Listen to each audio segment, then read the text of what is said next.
bonjour, donc je me présente, je suis Gaëlle Danin, je suis étudiante en MBA Marketing et Communication à De Vinci Executive Group et aujourd'hui je vous propose de voir ensemble ma thèse professionnelle réalisée durant cette année sur le sujet suivant: la réalité étendue comme vecteur d'apprentissage à l'école primaire et dans les espaces culturels, enjeux et perspectives pédagogiques. Alors, pourquoi ce sujet? Je suis maman d'un petit garçon de 9 ans, je suis passionnée par les nouvelles technologies et également par la culture. Et il est parfois difficile de trouver le bon angle pour donner à mon fils le goût d'apprendre, de réfléchir, le choix des technologies. Voilà, donc du coup, je me suis dit, allons-y, allons vers ce sujet. Alors, je vous propose ensuite d'aller voir. Ah, ça ne veut pas dérouler, évidemment. Hop. La suite, ça y est. Le contexte. Alors, nous vivons aujourd'hui dans une ère où les technologies transforment profondément notre quotidien, y compris dans le domaine de l'éducation. Et oui, les enfants aujourd'hui sont appelés natifs numériques. Ils grandissent entourés d'écrans, d'interactions digitales. Et d'ailleurs, si on regarde l'étude que je montre voilà, sur mon slide, les enfants aujourd'hui, à partir de 5 ans et demi, il y en a 98% qui regardent la télévision quotidiennement. Et ça, ce n'est que la télé, sachant qu'également, il y a les ordinateurs, les tablettes et les smartphones. Donc, comment s'y retrouver? Comment orienter ce regard vers les écrans pour que ce soit plus interactif et que les enfants apprennent? Problématique, je me suis posé la question suivante: dans quelle mesure l'intégration de l'informatique spatiale, en particulier la réalité augmentée et mixte, peut-elle révolutionner l'expérience d'apprentissage des élèves du primaire en offrant des méthodes pédagogiques plus immersives et adaptées à leur processus cognitif naturel? Alors, pourquoi se concentrer sur les enfants de l'école primaire? J'ai eu l'occasion d'interviewer une pédopsychiatre qui m'a confirmé, je le pensais déjà, mais ça s'est confirmé qu'à partir de 6 ans, les enfants commencent à être plus réceptifs pour être dans un environnement virtuel, parce qu'ils arrivent à distinguer le réel du virtuel.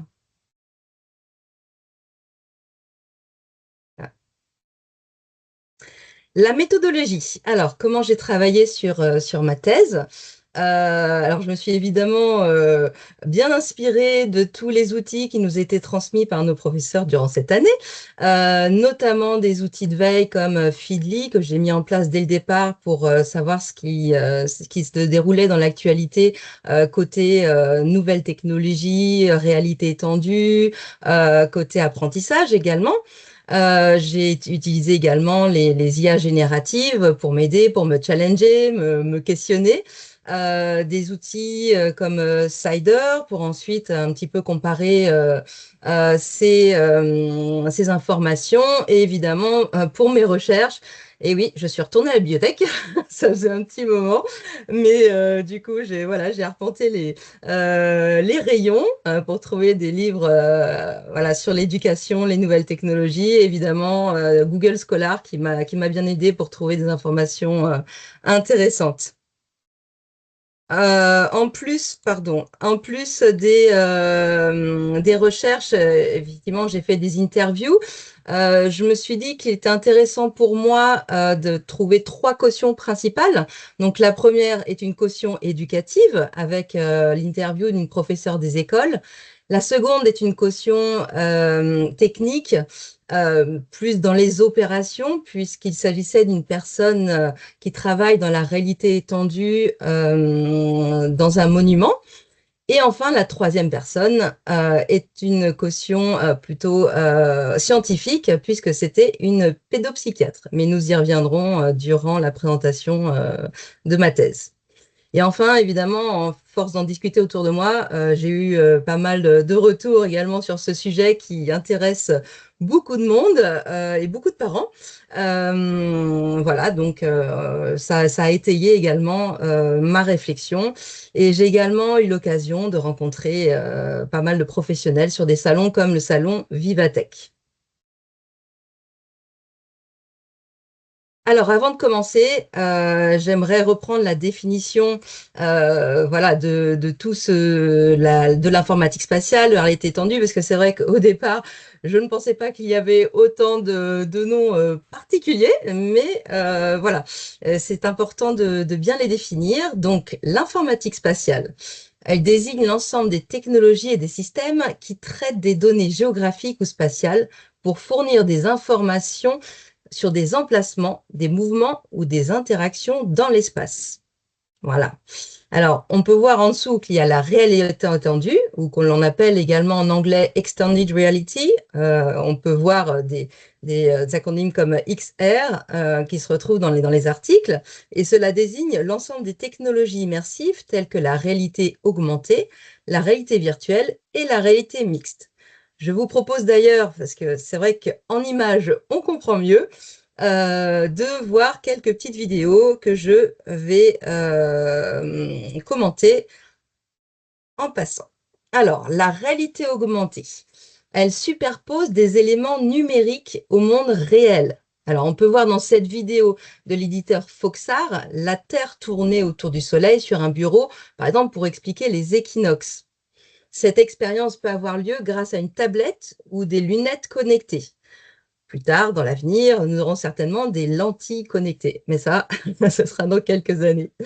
Le réel reste visible, mais il est enrichi d'informations ou d'objets virtuels.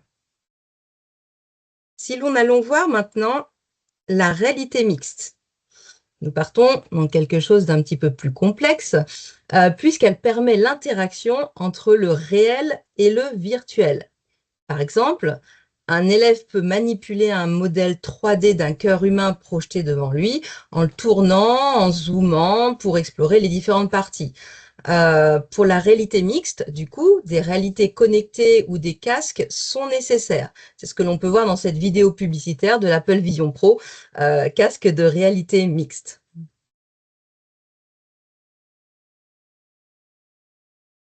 La réalité virtuelle, quant à elle, plonge l'utilisateur dans un environnement entièrement numérique. Donc, avec un casque, l'élève peut se retrouver dans un espace, comme ici dans la cathédrale Notre-Dame de Paris, dans un autre temps, comme au Moyen Âge. Mais ici, l'utilisateur est coupé de son environnement réel.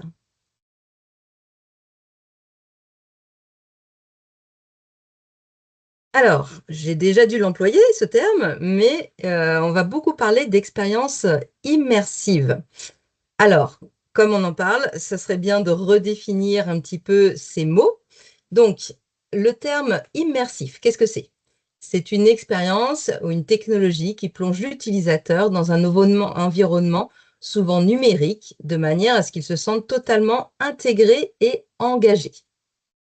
L'immersion peut être sensorielle, cognitive ou émotionnelle, créant une sensation, sensation de présence et d'interaction directe avec l'environnement simulé. Nous avons premièrement une immersion sensorielle. Elle fait référence à l'engagement des sens de l'utilisateur dans un environnement virtuel. Cela inclut le visuel, la qualité des graphismes, la profondeur de champ, des effets visuels qui rendent l'environnement réaliste. Nous avons ensuite le tactile, donc les retours haptiques, ce qui sont les vibrations, les pressions, elles simulent le toucher et permettent à l'utilisateur de ressentir des interactions physiques avec les objets virtuels. Oui, l'objectif de l'immersion sensorielle est de créer une expérience qui semble réelle et engageante en stimulant les sens de manière à ce que l'utilisateur se sente physiquement présent dans l'environnement virtuel. Ensuite, nous avons l'auditif. Donc les sons ambiants, les effets sonores, la spatialisation audio, qui contribuent à l'illusion d'être dans un autre espace. Passons ensuite à l'expérience émotionnelle. Donc elle se réfère à la connexion affective que l'utilisateur ressent vers l'environnement virtuel ou les personnages qui évoluent. Cela inclut l'empathie, la capacité de l'utilisateur à ressentir des émotions pour des personnages virtuels ou à s'identifier à leur expérience. Nous avons également l'engagement émotionnel, la manière dont l'utilisateur réagit émotionnellement aux événements qui se déroulent dans l'environnement virtuel, comme la peur, la joie ou la tristesse. Enfin, nous avons la narration, l'impact des histoires et des scénarios sur l'engagement émotionnel de l'utilisateur. L'immersion émotionnelle est particulièrement importante dans les jeux vidéo et les expériences narratives où les utilisateurs sont plus susceptibles de s'investir dans l'histoire et les personnages. Et pour finir dans ces expériences immersives, nous avons l'expérience cognitive. Elle concerne l'engagement mental et intellectuel de l'utilisateur dans l'expérience. Cela implique l'attention, la capacité de l'utilisateur à se concentrer sur les tâches ou les éléments de l'environnement virtuel sans être distrait par des stimuli externes. La compréhension, la manière dont l'utilisateur interprète et comprend les informations présentées dans l'environnement virtuel. Et enfin, l'interaction, la capacité de l'utilisateur à interagir avec l'environnement de manière significative en prenant des décisions et en résolvant des problèmes.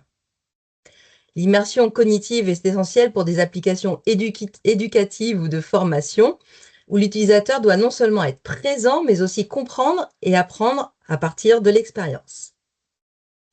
Alors, je vous propose maintenant de voir les avantages pédagogiques de la réalité étendue. Tout d'abord, il y a un avantage qui revient systématiquement lorsqu'on en parle auprès des enfants, c'est la ludification. Effectivement, contrairement au livre, cela a un côté beaucoup plus ludique de faire de la réalité augmentée, de la réalité mixte ou de la réalité virtuelle. Les études montrent d'ailleurs que les apprenants développent des attitudes plus positives envers l'apprentissage assisté par réalité augmentée. Et les résultats sont significativement supérieurs. Ensuite, nous avons la visualisation de concepts complexes. Ça, c'est vraiment significatif pour la réalité étendue, notamment en réalité augmentée, où on peut tourner un cube, par exemple, ou d'autres images complexes, ou une pyramide, par exemple. Et enfin, nous avons un espace d'apprentissage sécurisé. Et oui, il vaut mieux effectivement ne pas faire directement, lorsqu'on est élève chirurgien, une opération à cœur ouvert, mais c'est intéressant de faire de la réalité mixte et de voir le cœur humain devant soi et de pouvoir couper des parties sans couper quelqu'un, évidemment. Alors, allons un petit peu plus en détail dans l'apprentissage. Qu'est-ce que l'apprentissage ? Alors, selon Olivier Houdet, qui est un spécialiste du développement psychologique de l'enfant, il a écrit dans son livre L'école du cerveau en 2021, l'apprentissage n'est pas une simple accumulation de connaissances, mais un processus complexe qui implique des mécanismes cérébraux précis. Nous allons voir tout ça un petit peu plus en détail. Alors, si l'on combine les neurosciences, les sciences cognitives et la neuropédagogie, on offre une éducation efficace et adaptée aux élèves. Reprenons quelques définitions. Les neurosciences sont une discipline qui étudie le système nerveux, en particulier le cerveau, pour comprendre comment il fonctionne. L'un des concepts fondamentaux des neurosciences est celui de la plasticité cérébrale. Le cerveau, loin d'être une structure fixe, est en constante évolution, remodelant ses connexions neuronales en fonction des expériences vécues. Du coup, l'apprentissage d'un point de vue neuroscientifique peut donc être considéré comme un processus de reconfiguration neuronale. À chaque nouvelle information, à chaque nouvelle expérience, le cerveau tisse de nouvelles connexions synaptiques, renforçant certains circuits neuronaux et en éliminant d'autres. Nous avons ensuite les sciences cognitives. Elles étudient comment nous percevons, pensons, apprenons et communiquons. Voici les principaux concepts. Nous avons la perception, c'est la façon dont nous recueillons et interprétons les informations du monde qui nous entoure face à nos 5 sens. Du coup, on a la vue, l'ouïe, le goût, l'odorat. Elle nous permet de donner un sens à notre environnement. Nous avons ensuite l'attention. Elle désigne notre capacité à nous concentrer sur certaines informations tout en ignorant les distractions. Elle nous aide à traiter ce qui est important à un moment donné.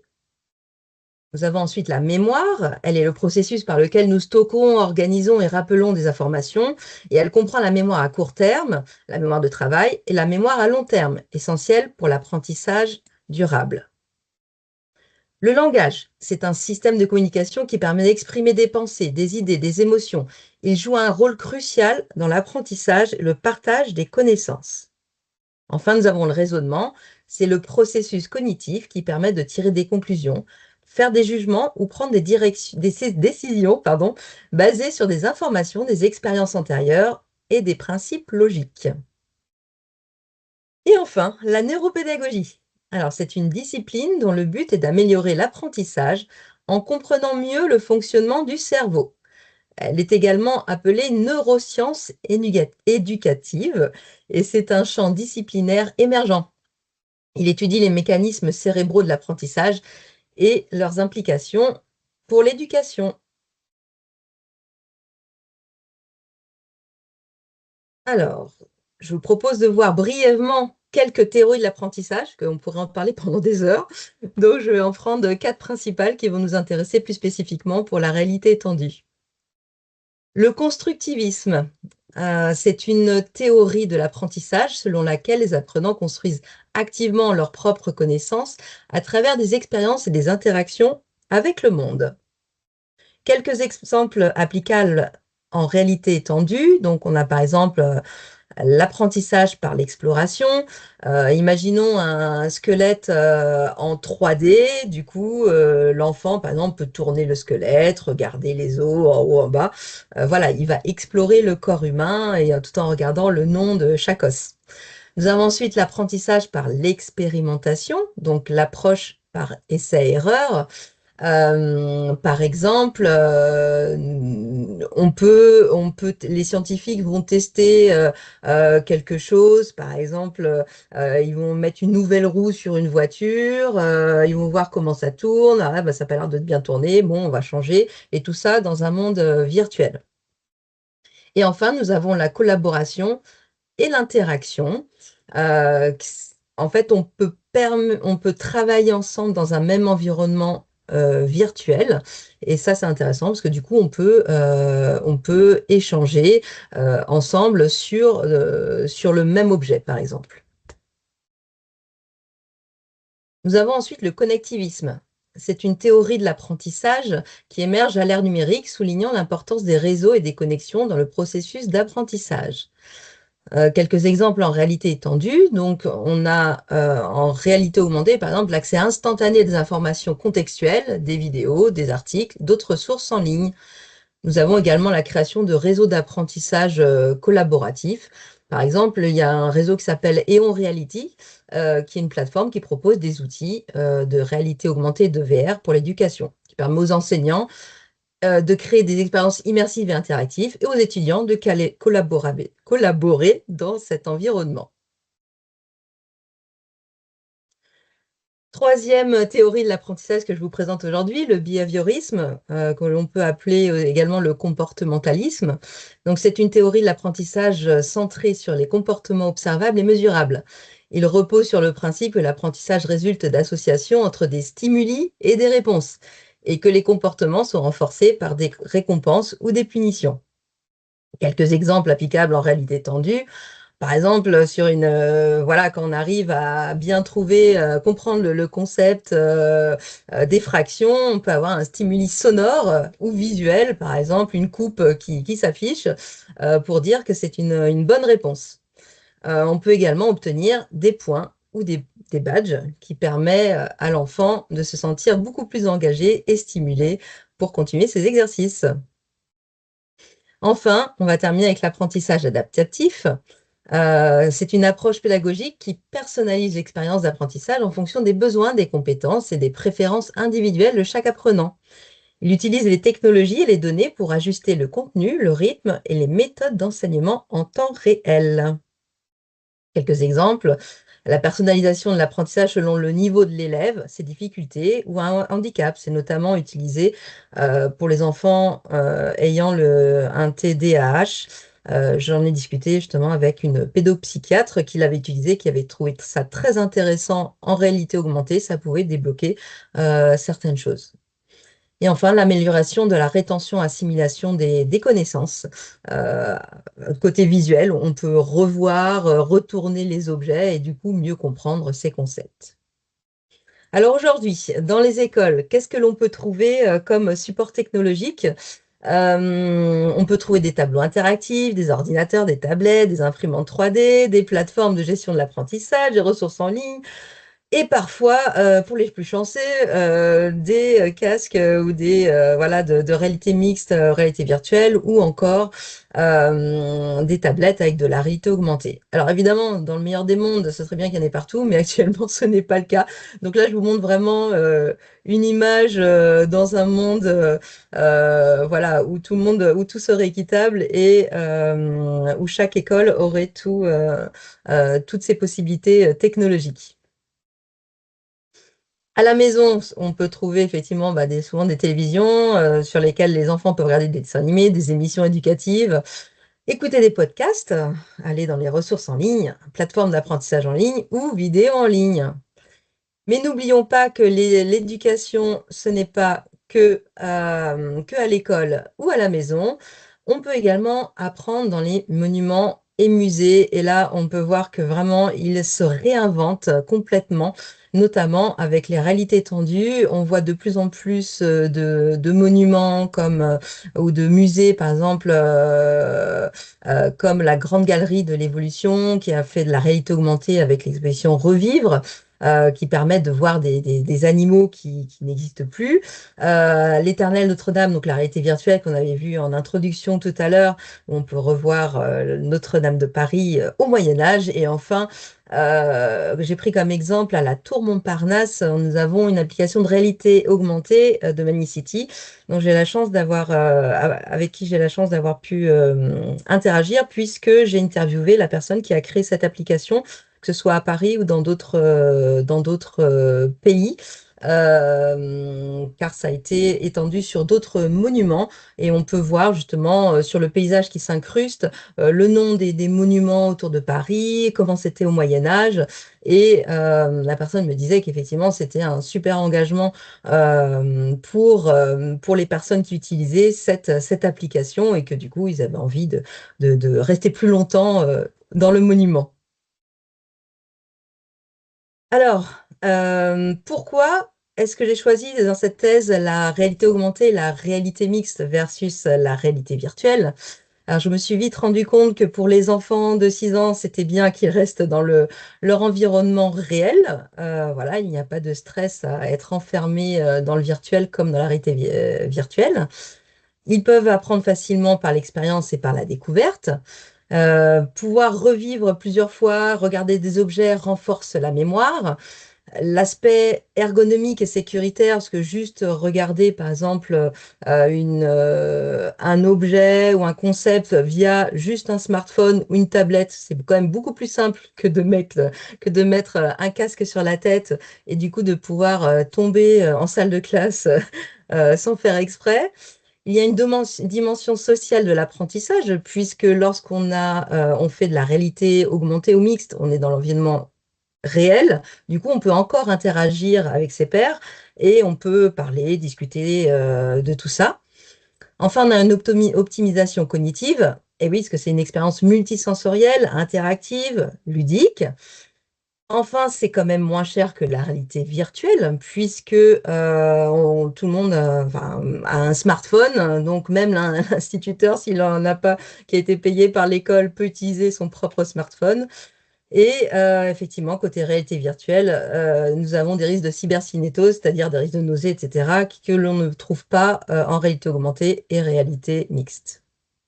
Alors, ma stratégie pour la mise en place d'un apprentissage hybride, c'est du coup de redéfinir la place et le rôle de l'enseignant. Voilà, pour moi, ils ont vraiment un rôle essentiel et du coup, ils doivent être formés aux nouvelles technologies immersives pour pouvoir ensuite mieux le présenter aux élèves. Il faut ensuite adapter les programmes scolaires, parce qu'effectivement, il faut aussi expliquer aux enfants comme aux enseignants, voilà, les côtés positifs de la réalité augmentée, réalité mixte, mais aussi comprendre les biais, ne pas regarder par exemple 6 heures par jour ce genre de technologie immersive. Il faut également évaluer et ajuster en continu, pardon, l'intégration de la réalité augmentée et réalité mixte. Voilà, c'est important de voir ce qui fonctionne et ne fonctionne pas pour supprimer ou rajouter des choses. Il faut également investir dans les infrastructures technologiques. Et oui, rares sont toutes les écoles qui ont des beaux tableaux blancs, qui ont des casques, qui ont des tablettes. Parfois, il n'y a qu'une tablette par classe, donc c'est encore un petit peu compliqué. Donc là, il faut vraiment qu'il y ait de l'argent public qui soit mis, des investissements privés aussi, voilà, pour aider à l'apprentissage en classe. Il faut également impliquer les parents dans l'apprentissage, et oui, parce que si les parents n'accompagnent pas l'enfant et ne cautionnent pas effectivement ce que fait le professeur des écoles en classe, et bien du coup, l'enfant n'apprendra certainement pas aussi bien. Et enfin, il faut un contenu de qualité aligné sur des objectifs pédagogiques qui sont clairs. Et oui, le contenu est primordial. Voilà, et il faut que ça suive le programme scolaire défini par l'éducation nationale. Je vais finir par les défis liés à l'utilisation de la réalité augmentée et de la réalité mixte. Alors oui, il y a des risques de distraction et de surcharge cognitive, donc il faut faire quand même attention. C'est vrai que sur le papier, ça a l'air super, mais attention, encore une fois, il faut trouver le juste milieu pour que les enfants ne soient pas complètement sortis du monde réel. Il y a évidemment des défis techniques, des limitations technologiques, il peut y avoir des bugs, des latents, des erreurs de calibration, un champ de vision restreint, donc l'expérience peut être moins immersive et moins engageante. Alors, le coût est élevé et du coup, les inégalités d'accès sont importantes. Voilà, alors encore une fois, il nous faut il nous faut des mécènes. Il y a des impacts qui peuvent être forts sur la santé physique et mentale, notamment pour les enfants. Ça, c'est très important, puisque eux, ils sont en plein développement cognitif et social. Donc, du coup, il faut vraiment faire très, très attention de ne pas les plonger trop longtemps dans ces expériences immersives. Il faut également préserver et enrichir l'imaginaire des enfants, parce que alors, c'est bien effectivement d'utiliser ces technologies, parce qu'il y a plein de possibilités, mais si on les laisse dans le moule, qui regardent tous les mêmes vidéos, du coup, ils vont pas acquérir d'esprit critique. Ça, ce serait dommage. Il y a également l'enjeu éthique et la cybersécurité. Attention, attention. Effectivement, il faut faire attention à l'utilisation des données personnelles. C'est un gros enjeu actuellement, surtout auprès des enfants. Et enfin, un impact écologique, parce qu'effectivement, lorsque l'on produit toutes ces nouvelles technologies, ce sont des matières qui sont rares et les processus sont énergivores. Alors, pour conclure, vous l'aurez compris, mon choix se porte vers la réalité augmentée et la réalité mixte parce que il y a beaucoup plus de possibilités et l'enfant est beaucoup plus en sécurité. Mais évidemment, l'avenir de l'éducation ne repose pas que sur ces technologies immersives. Il faut vraiment mixer l'apprentissage traditionnel et l'apprentissage technologique pour que l'enfant puisse se développer en toute quiétude et puisse développer encore une fois son esprit critique, son imaginaire, qui puisse voilà, être préparé au 21e siècle. Eh bien voilà, je crois que j'ai terminé.